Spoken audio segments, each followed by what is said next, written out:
How the F do you convince your partner to move abroad from the US? A lot of people will be like, "Oh my God, like, how did you convince your husband to do this? Like, how do I convince my husband?" And I'd be like, "Y'all, my husband is not from these lands, okay?" That is one of the really cool things about having international people in your life, whether you're married to them, whether you are them, whether it's your friends, whatever. Is like you start out with this global perspective, even if you are witnessing, people talking about how dangerous travel is and the US is the best country. It's like by default, you know better. Yeah, and I mean, I think there is a challenge there with getting your partner to be open. I think what I was blessed with was being from New York City and growing up with so many cultures on my block, in my neighborhood. Sure, but I do think it's important to feel comfortable traveling before you travel. Our second date was to a Thai restaurant. And I don't know how much Thai food Dean has had before me, but once he met me, I know we ran it up on the Thai food. Yes. Okay, so he had an appreciation for at least a piece of the culture, so that when I chose and I planned our honeymoon, which really convinced him to travel some more, I planned our honeymoon to Thailand, and that helped him to integrate and see what it was about and see what I had been talking about and all the things.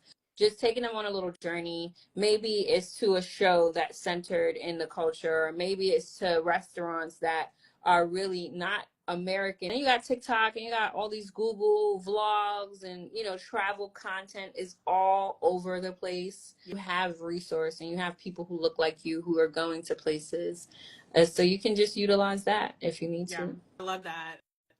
Because I will often tell people, anybody who's like, I'm trying to convince a person, I will normally tell people, like, baby step them in, right? I'm like, listen, asking somebody to uproot their entire life and go live in another country, it's a big deal, okay? Start off with just like a trip. Be like, let's go spend a week here. I mean, I try to tell people minimum 2 weeks, because anything less than that, like, it's just, you're really more like on a vacation. So like I typically tell people to ease their way in, but I love what you said about even starting in the US. Mm-hmm. Like even like well, you don't even got to start by getting on the plane. Okay, you're interested in you want to go to Korea, go to a Korean restaurant. Go to New York and go to Little Korea, right? Yeah. Now I'm from North Carolina. We listen, this whole New York background, this was not me. The way I grew up, you were black, white, or Mexican. Okay. And even the Mexicans were like in their own world. Like you just like the integration was not there. So it's another reason why I appreciate getting like the backstory of other people, because you really understand like the role that the entire world has played in each person's life.